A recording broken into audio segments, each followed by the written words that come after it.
வழக்கறிஞர் வெங்கடாஜலபதி அப்படிங்கிறவர் சென்னை கோர்ட்டில் ஒரு வழக்கு தொடுத்தார். என்னென்னா, ராமநாதபுரம் லோக்சபா எம்பி நவாஸ் கனி, இந்திய முஸ்லீம் லீக் கட்சியை சார்ந்தவர். இவர் வருமானத்திற்கு அதிகமாக சொத்து இருக்கா. அவர் அபிடவிட் தாக்கல் பண்ணதுலேயே ஒரு 39 கோடி டிஃப்ரென்ஸ் இருக்குது. அவருக்கான என்ன வருமானம் சோர்ஸு என்ன அதுன்னு இவர் மீது சிபிஐ நடவடிக்கை எடுக்க வேண்டும்னு கேஸ் போட்டிருக்காரு. ஆதாரங்களின் அடிப்படையில் நாங்கள் வழக்கு விசாரணை பண்ணுறோம் அப்படின்னு சிபிஐயும் நீதிமன்றத்தில் சொல்லியிருக்கு. இந்த செய்தி எப்படி பார்க்குறீங்க? நவாஸ் கனி கொரியர் கம்பெனி நடத்துகிறார். அந்த கொரியர் கம்பெனியில் என்னென்னலாம் அனுப்பப்படுது, அந்த கொரியர் கம்பெனி எதுக்கெல்லாம் பயன்படுத்தப்படுகின்றது அப்படிங்கிறத ஸ்டேட் இன்டெலிஜென்ஸ், சென்ட்ரல் இன்டெலிஜென்ஸ் தொடர்ந்து கண்காணிப்பில் வச்சிருக்குங்கிறது தான் இதனுடைய அசைக்க முடியாத நம்பிக்கை. மாநில ஐஎஸ் அதை கண்காணிப்பில் வச்சிருந்தா கூட அவங்க இங்கே போன பற்றின இப்படிலாம் தகவல் வருது, ஜாக்கிரதையாக இருந்துங்க, செய்கிற திருட்ட ஒழுங்காக வெளியில் தெரியாமல் செய்ய, அதனால் திருட தெரியாதவன் வைக்க பொருளை ஒழிச்சானாங்கிற கதையாக இருந்துக்காத, அதனால் நீ உன்னை பற்றி இப்படிலாம் வருது அப்படின்னு சொல்லி அவரை காஷன் பண்ணக்கூடிய இடத்துல தான் ஸ்டேட் இன்டெலிஜென்ஸ் இருக்கிறதா நான் கருதுறேன். போகிற போக்கில் காவல்துறை திட்டுறோம் அப்படின்னு நீங்களும் நினைக்கலாம், பார்வையாளரும் நினைக்கலாம். ஆட்சியாளர்களுடைய நோக்கமே இந்த நவாஸ் கனி மாதிரி ஒரு புனிதர்கள், ஊழலுக்கு அப்பாற்பட்டவர்கள், எப்படி கலைஞர் ஊழல்னா நெருப்பா இருந்தாரோ அதை போன்று நவாஸ் கனி அவர்களும் ஊழலுக்கு அப்பாற்பட்டு ஊழல்னாலே நெருப்பா இருந்து அந்த அடுத்தவன் பணத்துக்கு ஆசைப்படாத ஒரு தன்னலமற்ற ஒரு தியாகியாக அவரை மக்கள் முன்னாடி காமிக்க திமுக ஆட்சி முயற்சி செய்வேன்.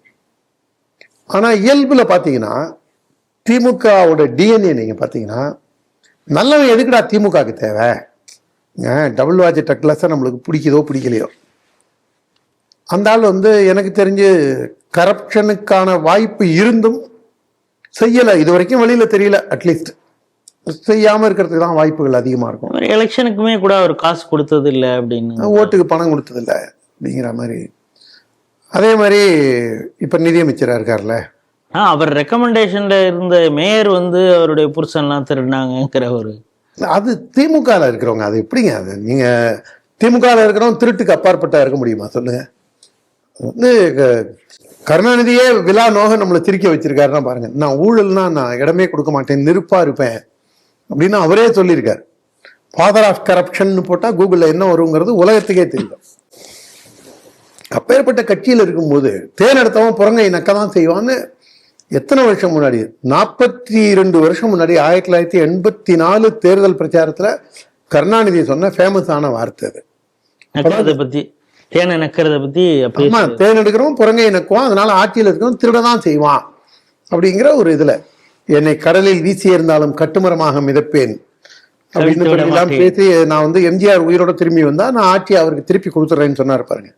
அந்த காமெடி, அந்த கோமாளித்தனங்கள்லாம் அரங்கேறின நேரத்துல தான் அவர் தேன் எடுத்தவன் புறங்கை நக்குவான்னு ஒரு ஃபேமஸ் கோட் இன்னி வரைக்கும் திமுக காரங்க அதை வச்சிருக்காங்க. அந்த கட்சியில டபுள் வாட்ச் டெக்லஸ், தங்கம் தென்னரசு கூட வெளியில தெரியாத அளவுக்கு ஏதோ கொஞ்சம் டீசன்ட் டிக்னிஃபைடா இருக்காங்க. அவங்களுக்குலாம் அந்த கட்சியில என்ன வேலைன்னு இன்னி வரைக்கும் எனக்கு புரியல. ஒருவேளை ஸ்டாலின், இன்பநிதி, உதயநிதி இவங்கெல்லாம் சேர்ந்து ஒரு நாள், டேய் உங்களுக்குலாம் இங்க வேற வேலை இல்லடா, நீங்கெல்லாம் கொஞ்சம் பார்த்தா டீசெண்டா இருக்கீங்க போங்கடா அப்படின்னு விரட்டுற வரைக்கும் அவங்க அங்க இருப்பாங்கன்னு நினைக்கிறேன். என்னைக்கு விரட்டி அடிக்கிறாங்களோ அது வரைக்கும் அங்க இருப்பாங்கன்னு நினைக்கிறேன்.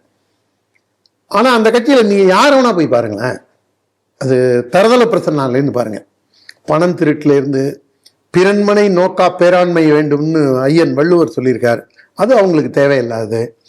அதே மாதிரி ஊர் சொத்தை திருடாத அப்படின்னு சொல்லியிருக்காங்க. ஆராசா, பாட்டில் பாலாஜி, இது மாதிரி ஒரு பெரும் கூட்டமே, அதாவது நீங்க அந்த ஒட்டுமொத்த சிஸ்டமே நீங்க ஃபுல்லா நீங்க கரப்ஷனோட நீங்க எப்படி தேனும் பாலும் எப்படி ஒன்னா கலக்குதோ அந்த மாதிரி கலக்கணும். அப்படி இருந்தாதான் நீங்க you can sail in DMK அப்படிங்கிற அளவுல டிஎம்கேயோட டிஎன்ஏ இருக்கிறதுனால.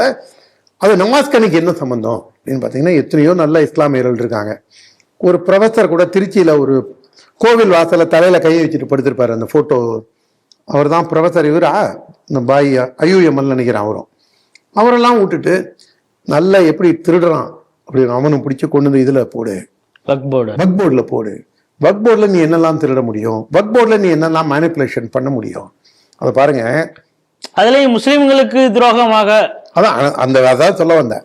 இங்க இதுல ஒரு காலேஜ் இருக்கு, தாம்பரத்துல இருந்து வேளச்சேரி போற வழியில, காயிதே மில்லத் காலேஜ். காயிதே மில்லத் காலேஜ் கௌரிவாக்கத்துல இருக்குது. கௌரிவாக்கத்துல இருக்கு. அந்த காலேஜ் வந்து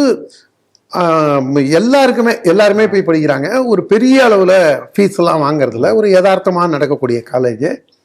அதுக்கு வந்து காயிதே மில்லத்தோட இவரோட காயிதே மில்லத் பேரன் தான் தாவூத் மியாத் கான் தான் அதுக்கு அந்த ட்ரஸ்ட் செக்ரட்டரியா இருக்காரு, காலேஜோட கரஸ்பாண்டாவும் இருக்காரு. இந்த ஹாஜா கனின்னு ஒரு பையன் இருக்கான். இந்த படித்தவன் சூதும் வாதும் செய்தால் போவான் போவான் ஐயோன்னு போவான் அப்படின்னு பாரதி சொன்னது இந்த மாதிரி பயல்களுக்கு தான், ஹாஜா கனி போன்றவர்களுக்கு தான். அங்க அவன் ப்ரொஃபஸரா வேலை பார்த்துட்டு திமுக கூட்டணிக்கு டிவியில வந்து பேனலிஸ்டா பேசும்போது அதை வந்து பயங்கரமா தாவூத் மியா கான்லேருந்து பல பேர் கண்டிச்சாங்க. இது அயோக்கியத்தனம், அரசியல் சார்பு கூடாது, அரசுகிட்ட எய்டட் காலேஜ் தானே, கவர்மெண்ட் சம்பளம் வாங்கிட்டு நீ எப்படி அது பண்ணலாம் அப்படிங்கும்போது இதை பல பேர் கண்டிச்ச போது நவாஸ் கனி தான் அதுக்கு முட்டு கொடுத்த ஆளு. அதெல்லாம் இல்லை, அவர் வந்து மக்கள் கோரிக்கையை எடுத்துதான் போனாரே தவிர ஒரு கூட்டணி பேச போல இப்படிலாம் வந்து உருட்டின பையன் தான் இந்த நவாஸ் கனி. காலேஜில் திருடணும், இதுல ஹஜ் யாத்திரைக்கு போறாங்களே அதுல திருடணும், இதுக்கு ஜமாத்துக்கு உள்ள சிஸ்டம்குள்ள திருடணும். அதனால எங்கெங்கெல்லாம் எப்படிலாம் ஒரு திருடி இது பண்ண முடியுமோ திருப்பரங்குன்றத்துல பதற்றத்தை ஏற்படுத்தணும். மொத்தத்துல நீ அன்லாஃபுல் வேலை அத்தனையும் செய்ய, திருடு, பொய் சொல்லு, கலவரத்தை ஏற்படுத்து, அமைதியை சீர்குலை, ஒற்றுமையை அழித்து விடு. இந்த 5 தாரக மந்திரத்தை வச்சுதான் நவாஸ் கனி செயல்படுறதா தோணுது. அதுக்காக தான் தமிழக முதல்வர் அவரை தேடி கண்டுபிடிச்சு அங்கேயும் ஒரு சில நல்லவர்கள்லாம் இருக்கக்கூடிய இந்த இஸ்லாமிய மார்க்கத்திலேருந்து கஷ்டப்பட்டு நவாஸ் கனியை கொண்டு வந்து நீ சூப்பராக திருடுறோம், ஏற்கனவே கொரியர் பிஸ்னஸில் டபுளிங் பண்ணுறியா அண்டர்ஹேண்ட் பண்ணுறியா தெரியாது, அவங்களுக்கு காவல்துறை சொல்லியிருக்குமாங்கிறது தெரியாது. அதனால நீ வந்து திருட்டில் நீ கை தேர்ந்தவன்கிற காரணத்தினால நீ எப்படிலாம் நீ மேனிப்புலேஷன் பண்ண முடியுங்கிற காரணத்தினால நீயே இருந்துரு, அதனால வெளியில தெரியாம தேன் எடுத்தவன் புறங்கையை நக்குவான் அப்படின்னு எங்க தகப்பனாரே சொல்லியிருக்காரு, அதனால நீ நக்கிட்டு போ அப்படின்னு சொல்லிதான் கொண்டு வந்து இவர் இங்க வச்சதோட எஃபெக்ட் தான் 2019 எம்பி, 2024 எம்பி, 2024 கடைசி 25 ஆரம்பத்திலேயே திருப்பரங்குன்றத்துல பதட்டத்தை தூண்டி அமைதியா இருக்கக்கூடிய அமைதி பூங்கா தமிழகத்துல கலவரம் விளைவிக்க கபோதியாக திகழ்கின்றார் இந்த நவாஸ் கனி. அதோட இல்லாம பணமும் சேர்ந்துருச்சுன்னு வச்சுங்க, எல்லாரையும் விலைக்கு வாங்கிடலாம்ல. 500 ரூபா கொடுத்து ஓட்டு போடு அப்படிங்கிற மாதிரி, இந்தா 200 ரூபா வச்சுக்க அப்படின்னா அவன் சாதகமா எழுதுவான். 2000 ரூபா வச்சுக்கன்னா ஓட்டு கேட்க போவான். 1000 ரூபா கொடுத்தா ஓட்டு போட வரான். அதனால எல்லாத்தையும் விலைக்கு வாங்குற ஒரு இதனால. ஆனால் தெய்வம் நின்று கொள்ளும் அப்படிங்கிறதுக்கு ஏற்ப இது மாண்புமை மெட்ராஸ் ஹைகோர்ட்டுக்கு இந்த கேஸை வெங்கடாஜலபதினு மதுரை பெஞ்சில் இருக்கிறவர் இந்த ரிட்டை ஃபைல் பண்ணி அது விசாரணைக்கு வந்து அப்போதான் இன்கம் டேக்ஸ் வந்து கோர்ட்டில் வந்து சொல்லுது, நாங்கள் இதை சட்டத்துக்கு உட்பட்டு விசாரிக்கிறோங்க, கண்டிப்பாக இதுக்கு வந்து நாங்கள் நடவடிக்கை எடுப்போம் அப்படின்னு சொல்லி அவங்களும் அதுக்கு ரிப்ளை கொடுத்துருக்காங்க. இப்போ 2 வாரமும் 3 வாரமும் ஒத்தி வச்சிருக்காங்க. வர ஹியரிங்கில் எப்படி போகுதுங்கிறத பார்ப்போம் நம்ம.